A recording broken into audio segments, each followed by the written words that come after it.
President Joe Biden held a rally in Florida on Tuesday for Val Demings and Charlie Crist. Demings is taking on Senator Marco Rubio in Florida. According to polls from 538, Rubio commands a 9% lead.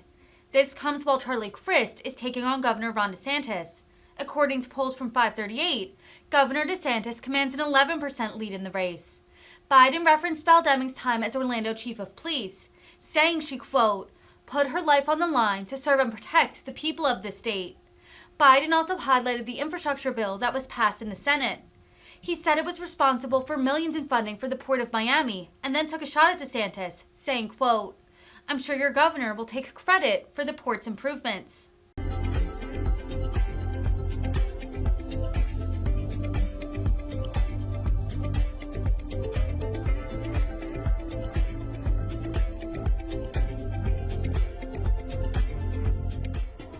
Well, hello, Florida.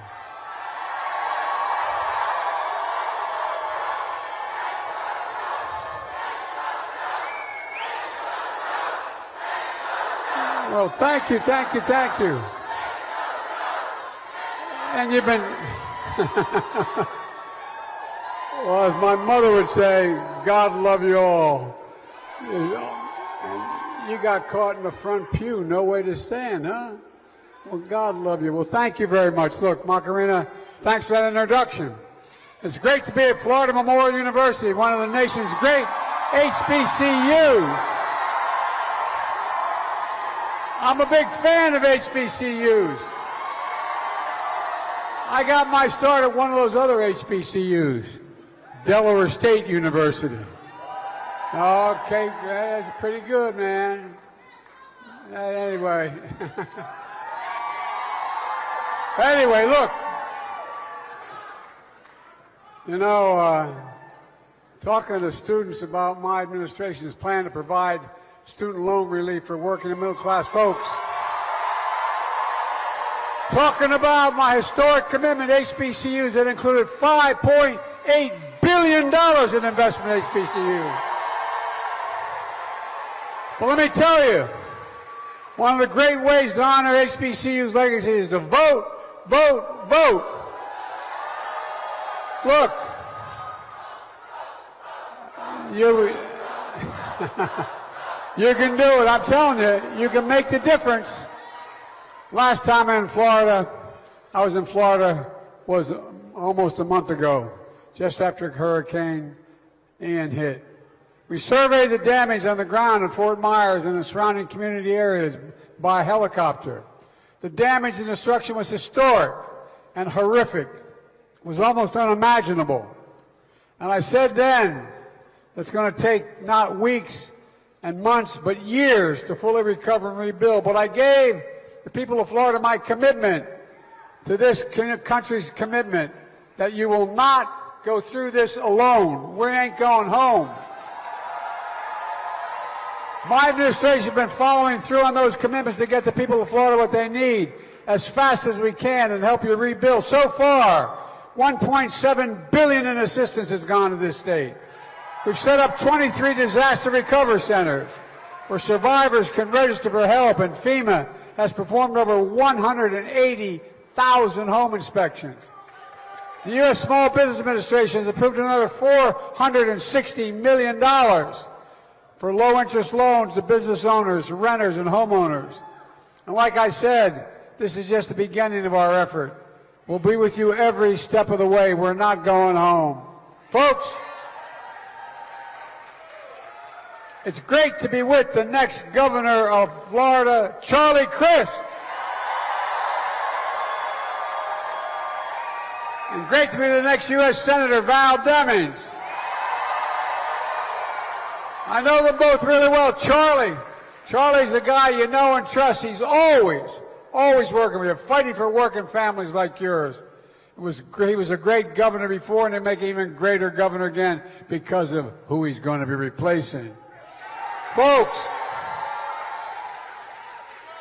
whether it's building an economy that works for everyone or keeping communities safe, the protection to the right to choose, Chief Val Demings, she's the real deal. Defined by one word, commitment. commitment. She does what she says. And folks, she's fighting for seniors to protect their Social Security and Medicare. She literally put her life on the line to serve and protect the people of this state. And when it comes to public safety, she knows what it takes. Folks, imagine Chief Demings on the beat in the United States Senate. I can hardly wait. I can hardly wait. They ain't seen nothing yet. They haven't seen nothing yet. Oh, man, you got a hell of a delegation. And, folks, we need to elect Charlie and Val, and we need to elect Democrats up and down the ballot, including your outstanding members of Congress, Debbie and Frederica and Sheila. If we do that, Florida's not going to be only a better place, so will America be. Look, on a very serious note, that's why we're all here. That's why we're all here. 7 days. 7 days until the most important election in our lifetime.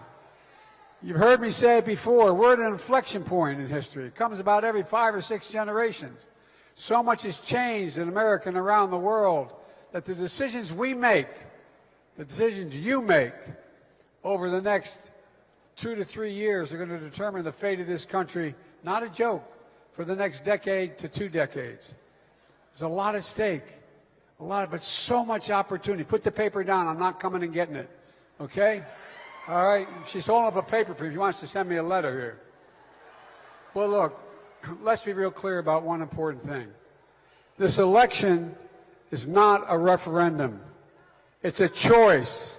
It's a choice between two vastly different visions for America. I've said from the beginning that my objective when I ran was to build an economy from the bottom up and the middle out, an economy that rewards work, not just wealth, an economy that works for everybody, so poor folks have a chance, middle class does better, and if they do that, the wealthy will still do very well. It's a fundamental shift in work. That's what's working now. Compared to the mega I call them, trickle-down economics that the Republicans offer these days. Folks, this ain't your father's Republican Party. This is a different breed of cat. Just look at the facts. When I took office, the economy was in ruins. This is not because of me. It's because of what I inherited. My predecessor was the first president since Herbert Hoover to lose jobs. He had fewer jobs when he left office than when he came to office. Last president that happened to was literally Herbert Hoover. And look, here's the deal. Unemployment was at 6.4%.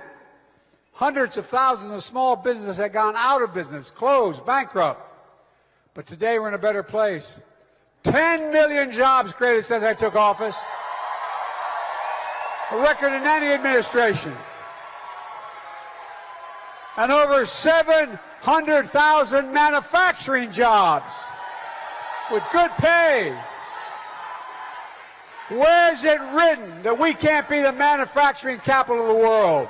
I mean it. Think about it. Unemployment is down from 6.5 to 3.5%, the lowest in 50 years. Black, Latino, and Asian communities, unemployment is way down. 5.4 million Americans applied to start new businesses just since I've been on. 5.4 million, the highest ever in American history. Look, Putin's invasion of Ukraine sent gas prices soaring around the world. But because of the actions we've taken, gas prices are coming down here at home. They're down $1.25. I just passed the gas station on the way. $3.25 when it was $5 when I took off this summer.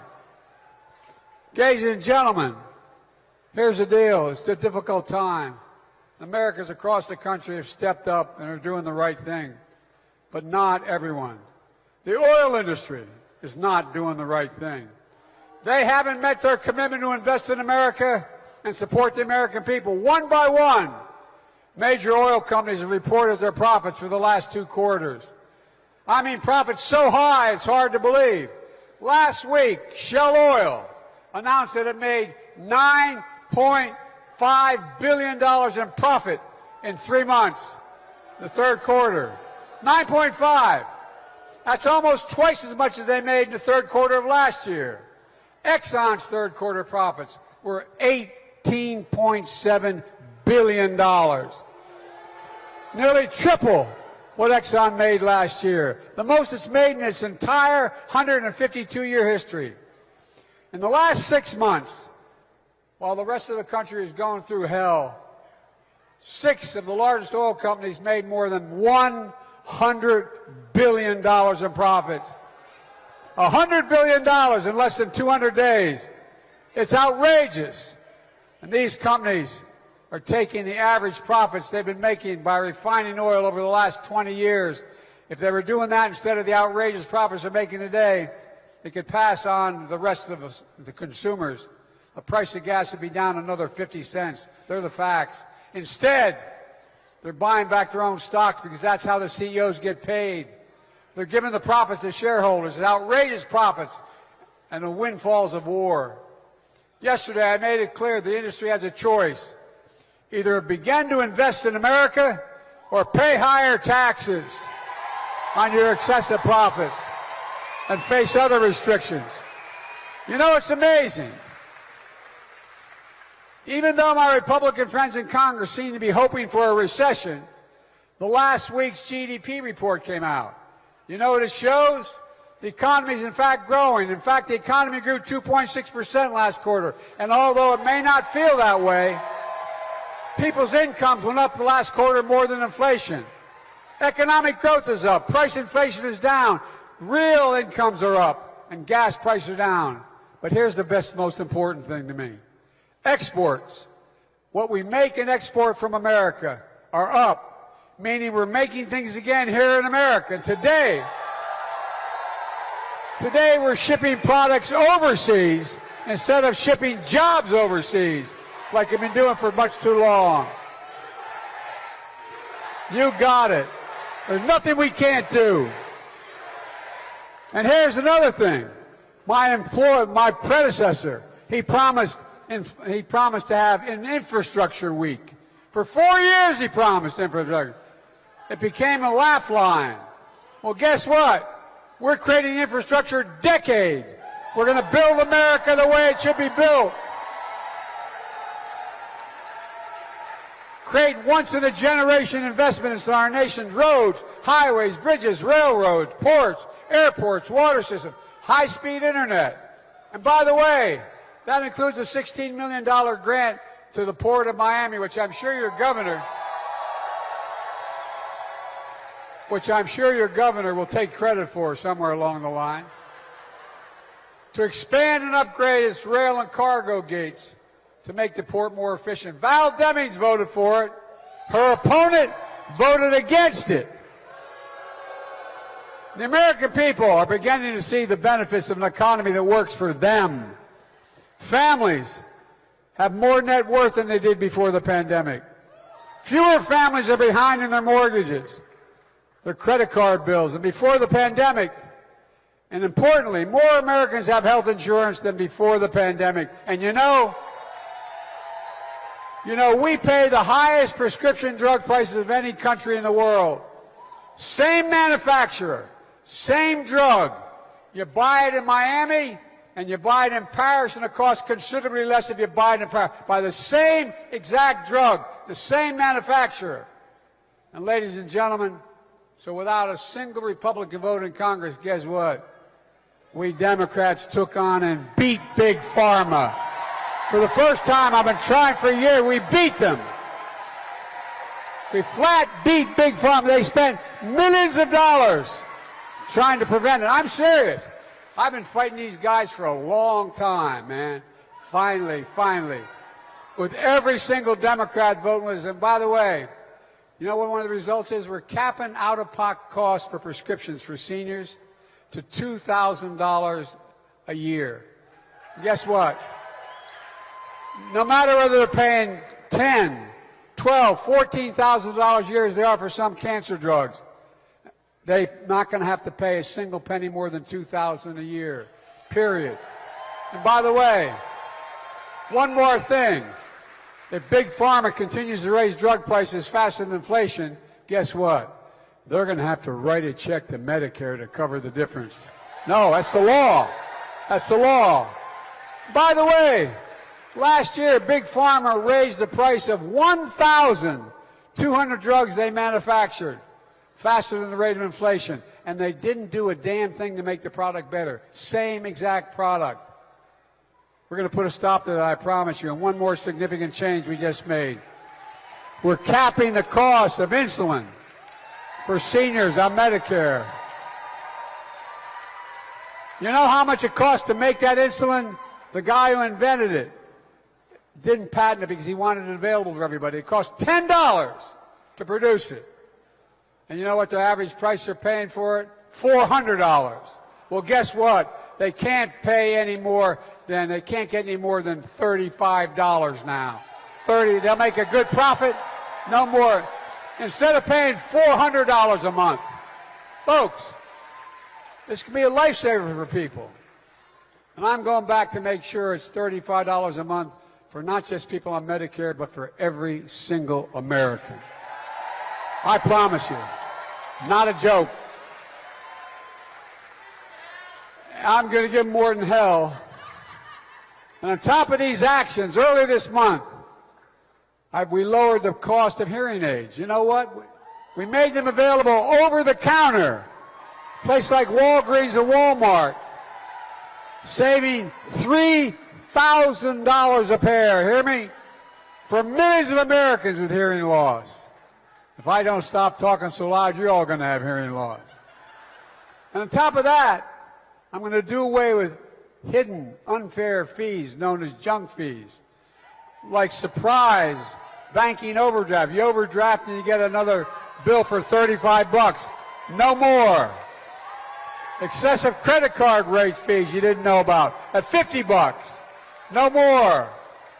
And the Department of Transportation is working on rules to require airlines and travel sites to disclose all their fees up front. So when you're booking travel for the holidays, you know what extra amounts you're going to have to pay for things like sitting next to your kid, or checking a bag, or changing your ticket, or even if you can change your ticket without additional cost. Folks, these add up. These are big numbers for people, and they don't know it's even coming. While Republicans want to pass tax breaks for the wealthy in corporate America, we're passing tax credits to help the American people weatherize their homes. For real. To buy energy-efficient appliances, get a tax credit. Put solar panels on your home. Help you buy an electric vehicle. Weatherize your home. Things that they say will save the average family another $500 a year and help save the environment. And one of these things I promised to do, because I understand the high cost of college, I took action to ease the burden of student debt for millions of working and middle-class Americans. Over 90% who learn less than 75 grand. They're now giving up $20,000 of relief on student debt. 10 for most folks, another 10 if you had a Pell Grant. It's a game changer. I had to borrow to get to college. I had to work through college like my sons and daughters did. What have Republicans done about this? Well, guess what? They moaned and groaned about it. And they challenged it in court, which they're going to lose. And I'm not going to apologize for 1 second for helping working and middle-class families recover and reduce their student debt so we can be in a position to buy a home, start a business, and so much more. And by the way, I usually don't do this, but take a look who's complaining. The same Republican officials who voted for the unpaid $2 trillion tax giveaway that mainly benefited wealthy Americans, the biggest corporations. I don't want to hear it from MAGA Republicans who sit in Congress today. And by the way, those same folks who are complaining in Congress, they had hundreds of thousands of dollars, even millions of dollars in the pandemic relief forgiveness loans. But they took it. They didn't attack it. Working middle-class Americans and student debt relief. For example, Marjorie Taylor Greene. Well, guess what? She took $180,000 in business loan forgiven. One of your congressmen right here in Florida, Vern Buchanan, said our plan was reckless. Guess how much he got? $2.3 million for losses. Now look, how in the heck can they complain about that? We're trying to give students a break to be able to get out from under college debt. Look, folks, who in the hell do they think they are? And by the way, I already heard from my colleagues today how Republicans want to make permanent the Dobbs decision, denying a woman the right to choose. But I got news for them. We're going to elect a couple more U.S. senators or Democrats, and we're going to codify Roe v. Wade and a woman's right to choose. Fact. And by the way, if somehow they were able to pass this, I will veto it. The Republicans. Look, you know, you can hear from Republicans, my God, that big spending Democrat Biden, man, he's taking us in debt. Well, guess what? I reduced the federal deficit this year by $1,400,000,000,000. $1,400,000,000,000. The most in all of American history. No one's ever reduced the debt that much. We cut the federal debt in half. And by the way, last year, I reduced the deficit by $350 billion. Well, I don't want to hear it. I don't want to hear it. You're going to look, and we're going to go further and reduce the deficit over the next decade by another $250 billion. A big part of that is because corporations are finally having to pay a minimum tax. Oh, and we're hurting them. 15%. You pay more than 15%. But guess what? One more thing. On our watch, for the first time in 10 years, seniors are getting the biggest increase in Social Security checks, period. Their checks are going to go up, and their Medicare premiums are going to go down at the same time. And I promise you, I'll protect Social Security. I'll protect Medicare. I'll protect you. And all of this is in stark contrast to the stated Republican agenda. They're all after what Charlie and Val, what their opponents are just the exact opposite of what they're for. And by the way, if I can note for just a second, I made a promise to you that I'd make my administration and the cabinet look like America. I have more African Americans, more Hispanic Americans, more women than men. More women than men in my cabinet. Not a joke. And guess what? I promised you I'd have a black woman on the Supreme Court. She's on the Supreme Court.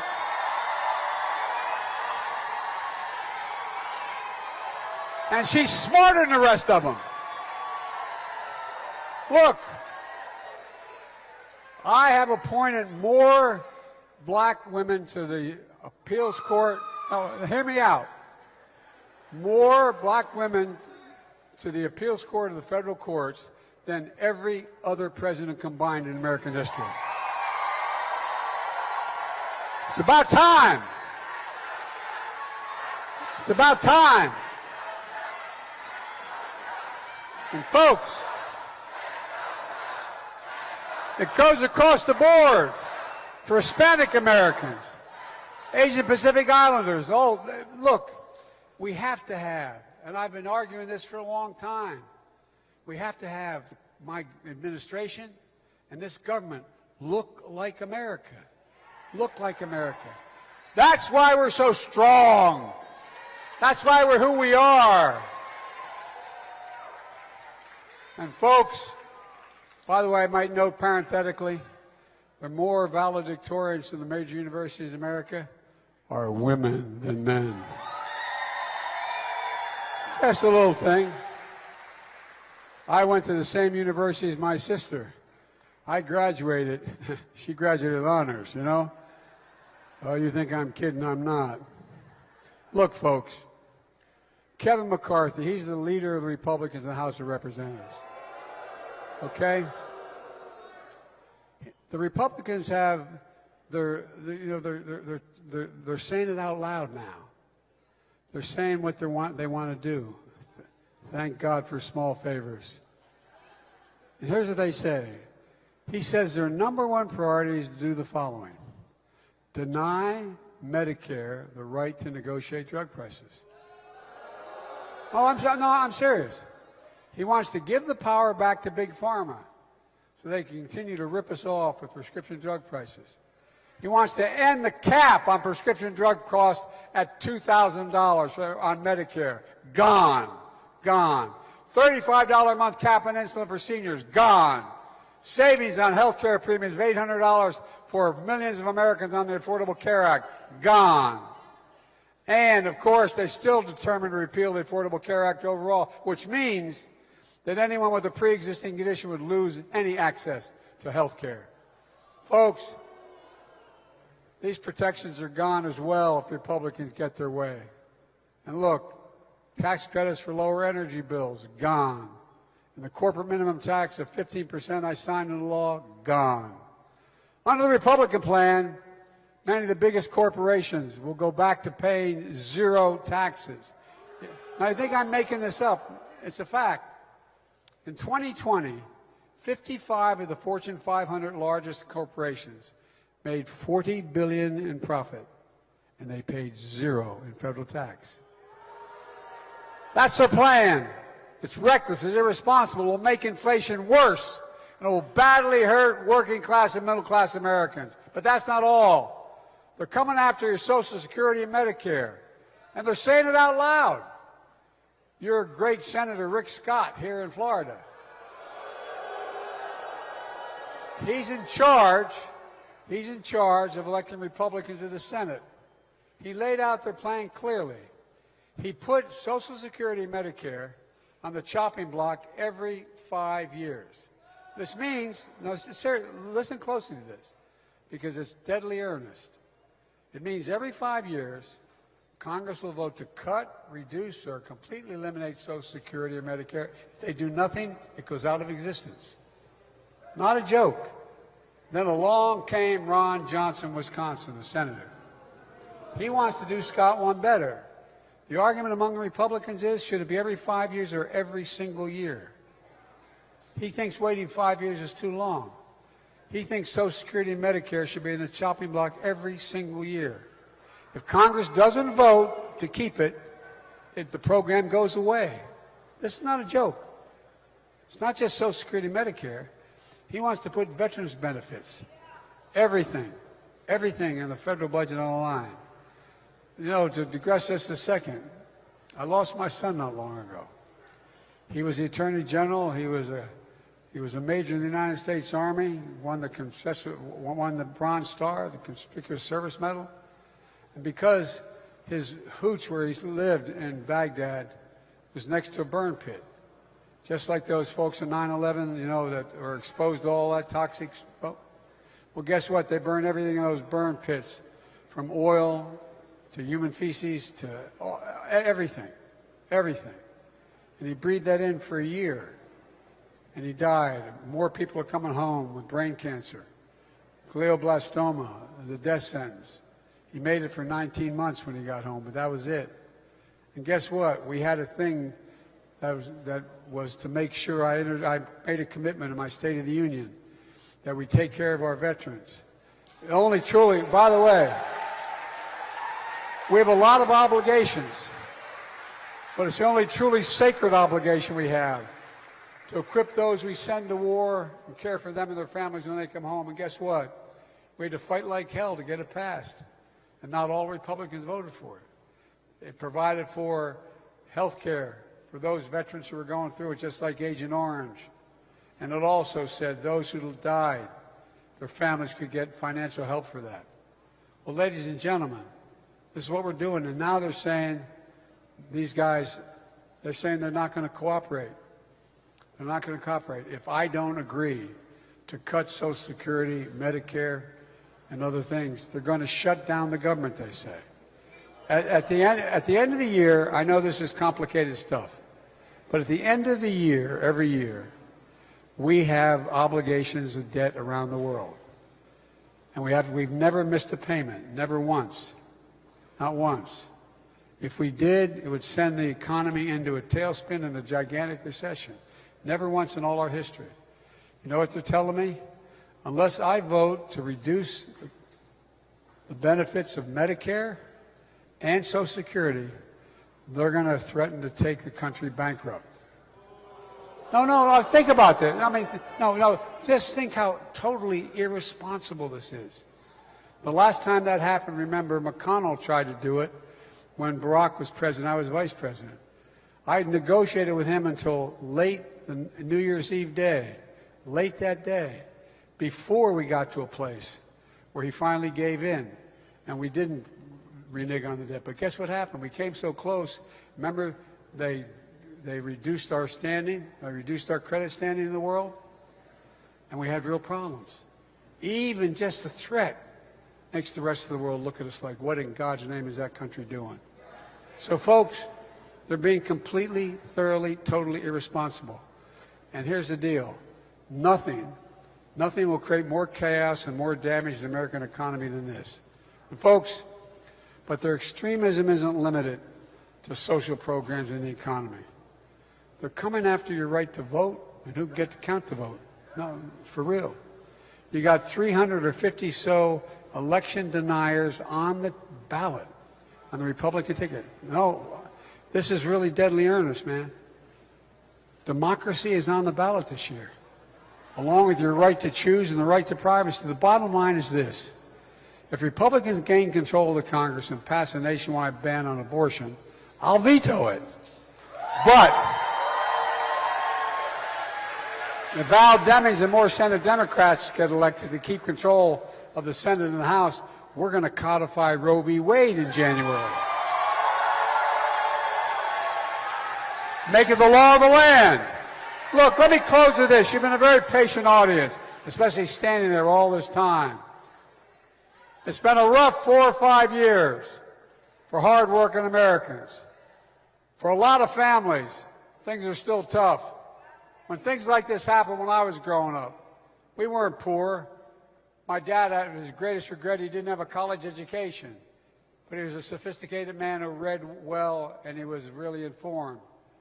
But we lived in a 3-bedroom home with a split-level home and a new development with 4 kids and a grandpop and mom and dad. So it wasn't, but when prices went up, it affected us. We had discussions at the kitchen table. I mean, for real. Weren't poor, but we knew what it was like. By the way, I was talking with one of my colleagues here today, and when they came out, I got a phone call from my wife when she was up trying to help Patrick Leahy way back years ago, campaigning. Or I was up doing that call for her, and she's a teacher. So I called her early in the morning, like when you husbands and wives are away, you call your family. And I called and said, how are things going? She said, fine. Knew someone. She said, did you read today's paper? And I said, they don't get the Wilmington News Journal up here in Burlington, Vermont, honey. She said, headline, top of the fold, Biden, poorest man in Congress. Is that true? I said, I don't know what the hell, but I was all those years. But I had a good salary. I was still making more than most people because I had a senator's salary. I didn't think you're supposed to make money when you're in the Senate. I thought you were just supposed to take a salary. But folks, so like many of you, I come from a normal middle-class family. And guess what? We know what it's like when hard times hit. We get it. We get it. And right now, think about it. Look what we're doing on education for our kids. One of the reasons I came up with that $5.6 billion for HBCUs is we got to make sure they have the same laboratories, the same research capacities as everybody else has. Because they can do anything anybody else can do. They just don't have. And folks,